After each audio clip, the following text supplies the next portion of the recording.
स्वागत है दोस्तों आपका GDS टू MTS जो अभी हम सीरीज़ चला रहे हैं। ठीक है, तो ये हम स्टार्ट कर रहे हैं क्लास नंबर 17। और अभी तक हम क्या पढ़ चुके हैं पहले उसको डिस्कस कर लेते हैं हम। और पोस्ट ऑफिस गाइड पार्ट 1 को अभी पढ़ रहे हैं, जिसके अंदर हम organisation of department, type of post officers, business are, payment of postage, stamp and stationery, general rules as to packing, sealing and posting, manner of affixing postage stamp, method of address, post boxes and post bags, duties of a letter box peon। ठीक है, यहाँ तक अभी हमने जो अपना syllabus है उसको कंप्लीट कर लिया है। आई होप आपको इतना सिलेबस समझ भी आ गया होगा। मुझे मेरे किसी दोस्त ने बोला कि फ्रैंकिंग मशीन का जो टॉपिक है वो उनको अच्छी तरह से समझ नहीं लग रहा। अगर आपको भी ये इशू आ रहा है तो आप कमेंट कर दीजिएगा, तो मैं उस पर एक ना डेडिकेटेड वीडियो जो और अच्छी एग्जाम्पल के साथ, थोड़ी और वीडियोग्राफी के साथ मैं आपको बता सकूं, वो मैं आपको समझा दूंगा। ठीक है, जो आज हम स्टार्ट करेंगे ऑफिशियल पोस्टल आर्टिकल इस क्लास से। ठीक है, चलो बिना देरी किए हम वीडियो को शुरू करते हैं, क्लास को शुरू करते हैं। अभी पोस्ट ऑफिस गाइड पार्ट 1 की 198 क्लॉज में सेक्शन 3 में ये ऑफिशियल जो पोस्टल आर्टिकल है ये आता है। ठीक है, तो पहले हम क्लॉज नंबर 198 को पढ़ना शुरू करेंगे कि official postal article will be transmitted by post under the following condition. नीचे जे पहले मैं आपको ना ऑफिशियल पोस्टल आर्टिकल होते क्या है उसके बारे में थोड़ा ओवरव्यू दे देता हूँ।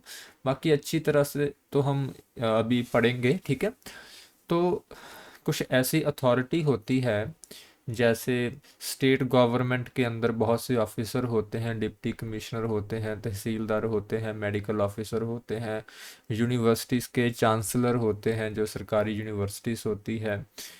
उसके अलावा सेंट्रल गवर्नमेंट के बहुत से ऐसे ऑफिसर होते हैं, सेक्रेटरी होते हैं, सेक्रेटरी टू द स्टेट होते हैं, जैसे IAS ऑफिसर होते हैं, PCS ऑफिसर होते हैं ना। तो ये आर्टिकल भेजते हैं अपनी ऑफिशियल कैपेसिटी में, अपने ऑफिस से रिलेटेड किसी काम से किसी व्यक्ति को जब ये आर्टिकल कोई भेजते हैं तो उन आर्टिकल्स को हम ऑफिशियल पोस्टल आर्टिकल बोल देते हैं। ठीक है, बाकी इसके बारे में हम अच्छी तरह से आगे पढ़ेंगे कि कौन कौन सी अथॉरिटी है जो ये टैग जो है ऑफिशियल पोस्टल आर्टिकल का वो इस्तेमाल कर सकते हैं। ठीक है, अभी पहले ये बताया गया है कि ऑफिशियल पोस्टल आर्टिकल में रेट ऑफ पोस्टेज या उसको रजिस्टर करना, इंश्योर करना, VP। तो इस जो सेक्शन में ये बताया गया है कि सब कुछ सेम रहेगा। ठीक है, चाहे वो ऑफिशियल पोस्टल आर्टिकल हो और चाहे वो कोई आदमी खुद से जाकर करवा रहा हो, अनऑफिशियल पोस्टल आर्टिकल हो, उसके अंदर टैरिफ का कोई फ़र्क नहीं पड़ेगा। टैरिफ मीन्स पैसे कितने लगते हैं किसी पोस्ट करवाने को, उसमें कोई फ़र्क नहीं आएगा। कुछ कंडीशंस में फ़र्क नहीं आएगा, जैसे उसमें रजिस्टर्ड के लिए कंडीशन होती है वैसे ही ऑफिशियल पोस्टल आर्टिकल के लिए भी सेम कंडीशन ही रहेगी। अगर वैसे कोई VPP करवाता है और ऑफिशियल पोस्टल आर्टिकल VPP करवाता है तो सेम ही रहेगा प्रोसीजर। अगर वैसे कोई इंश्योर आर्टिकल करवाता है और ऑफिशियल पोस्टल आर्टिकल इंश्योर होता है तो उसका जो प्रोसीजर है वो भी सेम ही रहेगा। ठीक है, उसमें एक एक्सेप्शन दी गई है। अभी ये एक्सेप्शन भी मैं आपको समझा देता हूँ।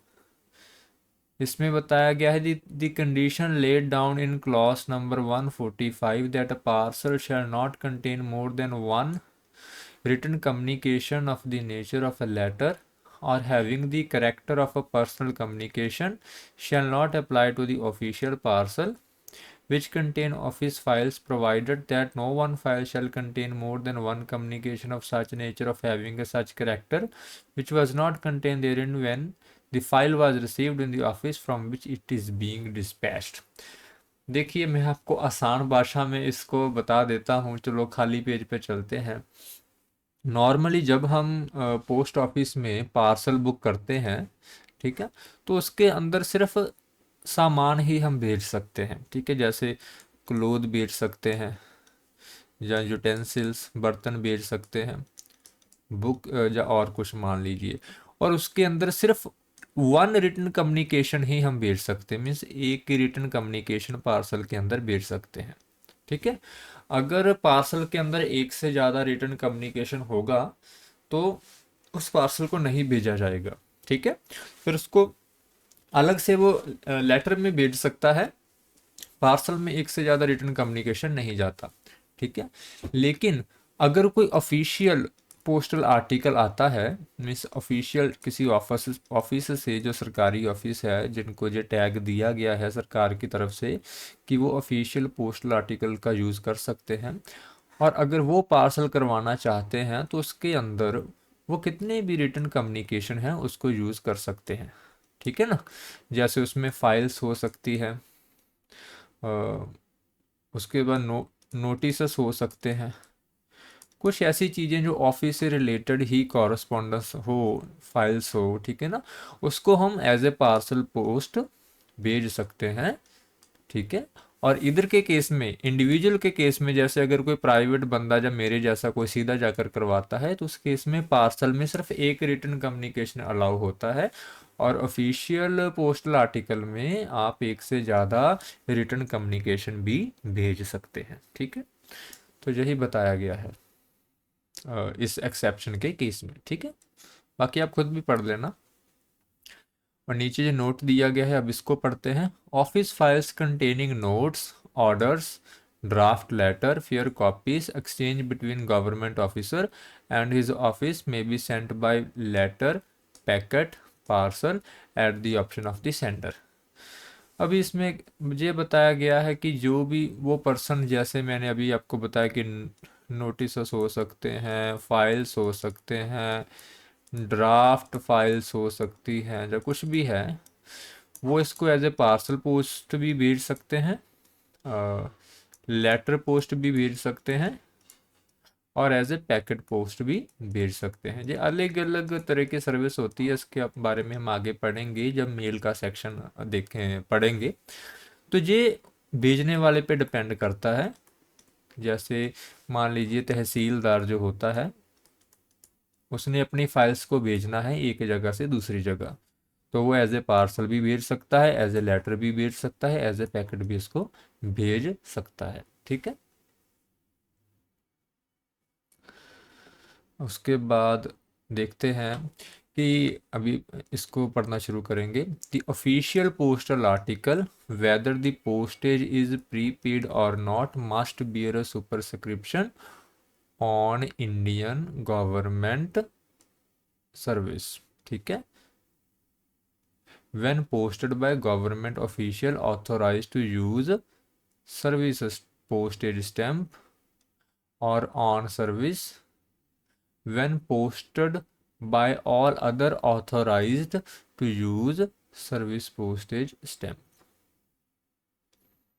This superscription must be supported by the signature and the official designation to be entered in the lower hand corner of the article of the officer who sent the article, or the head clerk or superintendent of his office or other responsible officer to whom the duty of dispatching is assigned। ठीक है, अभी इसको भी मैं आपको blank page पर समझाता हूँ। इसमें जो बताया गया है कि अभी ये लेटर है हमारा,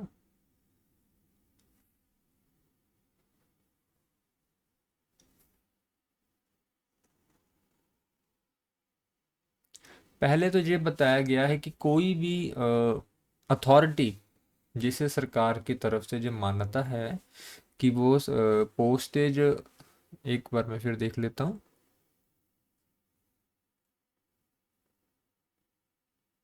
ओके, तो जो ऑफिस, मैं सीधा समझाता हूँ आपको, आप समझ ही जाओगे कि अगर कोई ऑफिशियल पोस्टल आर्टिकल होगा तो उसके ऊपर सुपरस्क्रिप्शन क्या लिखा होना चाहिए कि ऑन इंडियन गवर्नमेंट सर्विस। ठीक है, जहाँ तो ऐसा लिखा होना चाहिए, जहाँ लिख सकते हैं ऑन सर्विस। ठीक है। ऑन इंडियन गवर्नमेंट सर्विस को शॉर्ट फॉर्म में OIGS भी लिख देते हैं। और आपने जैसे अभी GDS अभी डाक का काम तो करते हैं, तो उन्होंने कई बार इसे देखा भी होगा, ठीक है। इसको लिखने के बाद जो लोअर हैंड, जैसे जहां पर हम सेंडर का पता लिखते हैं ना, तो यहाँ पर जहाँ तो वो डेजिग्नेशन, पहले तो डेजिग्नेशन लिखा जाएगा। एग्जाम्पल के लिए बताता हूँ, यहाँ पर मैं लिख देता हूँ तहसीलदार, THESIL, चलो स्पेलिंग का कोई बात नहीं, तहसीलदार दिल्ली नॉर्थ ईस्ट डिवीज़न, ठीक है। अभी उसके बाद जो तहसीलदार ऐसे स्टैंप लगाकर यहाँ पर वो अपने साइन कर देगा, ठीक है। अगर वो तहसीलदार खुद डिस्पैच का काम नहीं करता, क्योंकि हाँ वो खुद थोड़ी ना करेगा, उसके नीचे बहुत सा स्टाफ होगा, तो जिस भी स्टाफ को वो ड्यूटी दी गई होगी, या फिर जहाँ पर वो अपना साइन करेगा स्टैंप लगाकर, ठीक है। और एक ना, जैसे उसमें लिखा लाइन में आप देखो, उसमें बताया गया है the authority who can use the service stamp. Service stamp बोला गया है, पोस्टेज स्टैंप नहीं बोला गया। तो इन दोनों में फर्क होता है, ठीक है। तो जब ये लेटर, जब ऑफिशियल लेटर होगा, तो जो स्टैंप जहां पर चिपकाई जाएगी ना, जहाँ इसके बैक साइड जहां पर वो चिपकाई जाएगी, वो सर्विस स्टैंप होनी चाहिए, ठीक है। अभी सर्विस स्टैंप क्या होता है, उसमें है ना, जो आप अगर देखना ऐसी स्टैंप होती है, उसमें नेशनल एम्बलम का जो हमारा शेर का सिंबल है ना, 3 मुंह वाला, वो बना होता है। मैं कोशिश करता हूँ अभी आपको सर्च करके दिखा दूँ।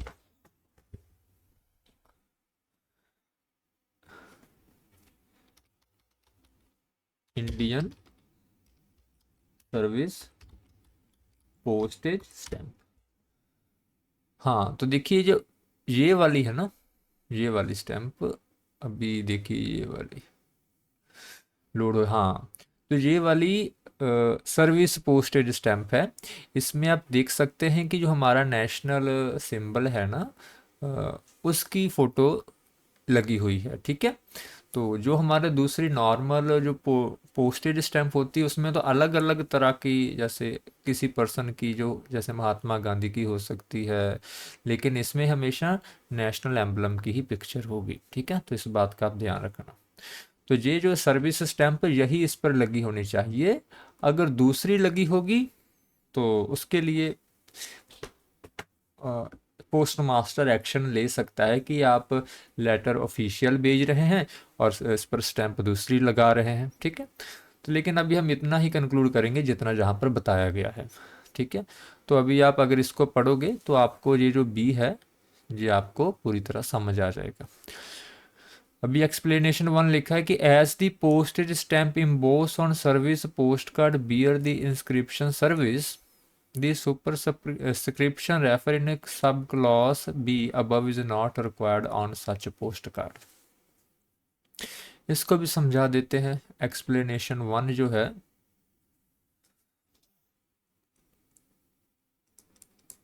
अभी मुझे आई होप मैं आपको ना, जो पोस्ट कार्ड है उसका पता होगा। पोस्ट कार्ड एक ऐसा कार्ड होता है, बस उसके एक साइड हमने एड्रेस लिखना होता है, और इधर कस्टमर लिखकर किसी को कुछ भेज सकता है। ये 50 पैसे का होता है, पीले रंग का, ठीक है ना। और यहाँ पर स्टैंप लगी होती है, ठीक है। अगर ये सर्विस पोस्टेज स्टैंप है, जो कि अलग से प्रिंट होते हैं, कस्टमर के लिए जो होते हैं वो अलग से होते हैं, जो सर्विस पोस्ट सॉरी जो सर्विस पोस्ट कार्ड होते हैं वो अलग होते हैं, जो कस्टमर के लिए पोस्ट कार्ड होते हैं वो अलग है। अगर ये सर्विस के लिए पोस्ट कार्ड लगे हुए हैं और बनाए हुए हैं, और जहाँ पर जो सर्विस स्टैंप पहले से छपी हुई है, तो इस केस में जहाँ पर OIGS लिखने की ज़रूरत नहीं है, या फिर ऑन सर्विस लिखने की ज़रूरत नहीं है। हाँ दोस्तों, फ़ोन आ रहा है, 1 मिनट रुकना, मैं फ़ोन देखकर आप फिर से वीडियो शुरू करते हैं। वो किसी फ्रेंड का कॉल आ गया था दोस्तों। चलो, कहाँ थे हम, जहाँ पर थे, ठीक है। तो अगर तो ये जो पोस्ट कार्ड है जो है ही गवर्नमेंट ऑफिसर्स के लिए बनाया हुआ, तो इसके लिए यहाँ पर अलग से OIGS या ऑन सर्विस लिखने की ज़रूरत नहीं है, क्योंकि ये पहले ही इस पर लिखा होगा। ठीक है, ये एक्सप्लेनेशन 1 तो हमने कर ली। अभी एक्सप्लेनेशन 2 की बात करते हैं कि पोस्ट मास्टर में recognise abbreviated designation provided they are generally known, but no official can claim the recognition of the abbreviation, the rule being that the designation shall be entered in full।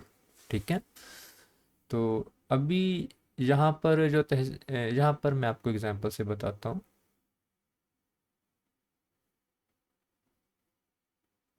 ठीक है, तो यहाँ पर बताया गया है कि मान लीजिए कोई अथॉरिटी है, जहाँ पर सिर्फ लिख देता है फ्रॉम SDM। ओके, अभी जो SDM उस डेजिग्नेशन का नाम लिख दिया, साथ में शहर का नाम लिख दिया जहाँ का वो है। अभी SDM की फुल फॉर्म तो बहुत हो सकती है, जैसे इसकी फुल फॉर्म हो सकती है सब डिस्ट्रिक्ट मैजिस्ट्रेट,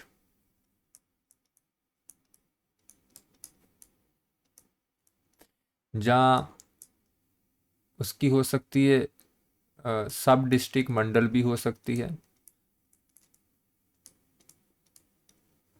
ठीक है ना, तो इसकी जो अगर हम शॉर्ट फॉर्म यूज़ करते हैं, रूल में ये बताया गया अगर शॉर्ट फॉर्म यूज़ करते हैं अगर, तो पोस्ट मास्टर को वो अथॉरिटी अच्छी तरह से जानती है, फिर तो कोई बात नहीं है। लेकिन अगर वो शॉर्ट फॉर्म को ऑफिशियल क्लेम करे नहीं कि SDM मेरे लिए ही यूज़ होगा, तो ऐसा नहीं हो सकता। रूल यही है कि जो डेजिग्नेशन है वो फुल में डालना है, वो पूरा लिखना है, जहाँ पर फ्रॉम में शॉर्ट फॉर्म को हम यूज़ नहीं कर सकते। ठीक है, अगर पोस्ट मास्टर सेटिस्फाई है तो बात अलग है, अदरवाइज रूल यही है कि आपने फ्रॉम में जो डेजिग्नेशन है वो फुल में डालना है, उसमें आपने शॉर्ट फॉर्म यूज़ नहीं करना। यही है क्लॉज एक्सप्लेनेशन नंबर। इसको हो सॉरी दोस्तों, आज पता नहीं क्या हो रहा है, कुछ ये खोल ही नहीं रहा, कुछ बंद हो गया है, देख लेने दो मुझे। ओके, लीव आ रहा है, कैंसिल लीव। ओके, अभी ठीक है। तो एक्सप्लेनेशन 2 नंबर अभी आप पढ़ लेना। इसमें यही बताया गया है कि अभी इसको क्या हो गया कैमरे को। ओके, एक्सप्लेनेशन नंबर 2 आप पढ़ लेना। इसमें यही बताया गया है कि शॉर्ट फॉर्म में डेजिग्नेशन को यूज़ नहीं करना है, आपने पूरा डेजिग्नेशन फ्रॉम में लिखना है। अभी एक्सप्लेनेशन नंबर 3 को समझेंगे हम कि पोस्ट मास्टर में recognise facsimile impression of signature made by the means of a stamp, but not such impression when the graphic or otherwise produced. Public officer who use such stamp must make arrangement for their proper custody and use, and where there is any reason to suspect the misuse of any stamp or absence of proper precaution against this misuse, postmaster may decline the recognize of the stamp impression and require strict adherence to the rules. Printed name will not be recognized in lieu of signature except in the case of official gazette in the open cover posted in the large number by the office of publication। ठीक है, ठीक है। अभी हम इसको भी समझते हैं, एक्सप्लेनेशन नंबर 3 को।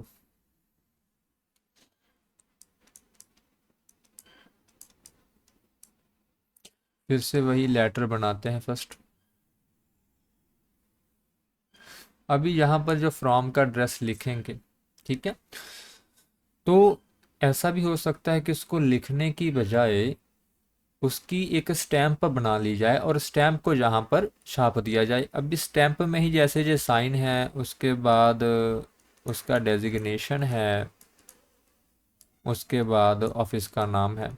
ठीक है, तो ऐसे वो स्टैंप को ऐसे छाप सकता है। ठीक है, सीधा स्टैंप को लगा सकता है, लेकिन वो ग्राफिक्स नहीं होने चाहिए। मीन्स ऐसा ना हो कि वो एनवलप पर ही वो प्रिंटेड हो, ये सब कुछ मैटर स्टैंप वाला लिफाफे पर प्रिंटेड नहीं हुआ होना चाहिए, उसको एज अ स्टैंप फ्रॉम की लगा, जैसे बैंक वाले जब रजिस्टर करवाने आते हैं रजिस्टर्ड पोस्ट, तो वो अपने स्टैंप लगवा लगवा देते हैं। इसी तरह से अगर ऑफिशियल लेटर पे जो भेजने वाली अथॉरिटी है वो अपनी स्टैंप लगा सकती है, लेकिन वो प्रिंट नहीं कर सकते अपने साइन को, जो जहाँ पर साइन होने हैं उसको प्रिंट नहीं कर सकते। ठीक है। और उसके अलावा ये जो स्टैंप है इसकी कस्टडी की जो रिस्पॉन्सिबिलिटी होगी, जो उसको संभालने की, उसको किसी गैर जिम्मेदाराना व्यक्ति के हाथ में ना लगे, उसकी उस अथॉरिटी पे होगी, जो वो जो लेटर बंदा भेज रहा है, वो जो अथॉरिटी भेज रही है उस पर होगी। ठीक है। अगर उसकी कस्टडी की जो अच्छी तरह से देखभाल नहीं हो रही, तो जो पोस्ट मास्टर है वो इस स्टैम्प को ना यूज करने के ऑर्डर दे सकता है, और इसको एक्सेप्ट करने में वो इसको डिनाई कर सकता है कि हम इस स्टैम्प को नहीं मानेंगे। ठीक है। अगर वो ऐसा ऐसा कर देता है तो उसके बाद उसको खुद ही लिखना पड़ेगा और साइन करने पड़ेंगे, अगर पोस्ट मास्टर बोल दे कि हम इसको नहीं मानेंगे। ठीक है। वो कस्टडी पे है, अगर वो कस्टडी रखता है तो अगर पोस्ट मास्टर सेटिस्फाई है तो कोई प्रॉब्लम नहीं होगी। ठीक है। हाँ। उसके बाद ये बताया गया है कि अगर वो कोई गजट प्रिंटेड है, ठीक है, गजट प्रिंटेड क्या होता है मैं आपको बताता हूँ। ठीक है। कि जैसे पार्लियामेंट की कोई फाइल है, ओके, अभी वो लार्ज नंबर में किसी ऑफिशियल्स को जानी है और उसके अंदर ऐसे साइन प्रिंटेड है, ठीक है, तो उस केस में वो चलेगा प्रिंटेड किया हुआ साइन। ठीक है। अदरवाइज नहीं चलेगा। अगर वो गजट है, गजट मीन्स आप कह सकते हैं जो कि सरकारी ऑर्डर से कोई डॉक्यूमेंट प्रिंट हुआ है, उसके अंदर अगर प्रिंटेड साइन है तो उसमें पोस्ट ऑफिस को कोई इशू नहीं होगा। ठीक है। अदरवाइज ऑफिशियल लेटर भेजना चाह रहा है और उस पर अपने एनवलप पर अपने साइन को प्रिंट करवाएगा तो नहीं चलेगा। ठीक है। लिफाफे पे प्रिंट नहीं होना चाहिए दोस्तों। ठीक है, ध्यान रखना इस चीज़ का। अभी एक्सप्लेनेशन नंबर 3 भी कर दी है, तो वीडियो लंबी मुझे लगता है होने जा रही है, मैं देख लेता हूँ। हाँ, 22 मिनट की वीडियो पहले ही हो चुकी है। तो ये जहाँ से स्टार्टिंग में थोड़ा सा ये, जैसे मैंने आपको समझाया, थोड़ा सा मीन्स आपको हो सकता है इसमें डाउट हो, लेकिन इसमें कोई डाउट वाली बात है नहीं है, आसान ही है। अगर आप वीडियो को एक बार और देखेंगे तो इसको अच्छी तरह से समझ जाएंगे। अभी के लिए दोस्तों इतना ही, मिलते हैं अगली वीडियो में। हमारे साथ जुड़े रहने के लिए धन्यवाद।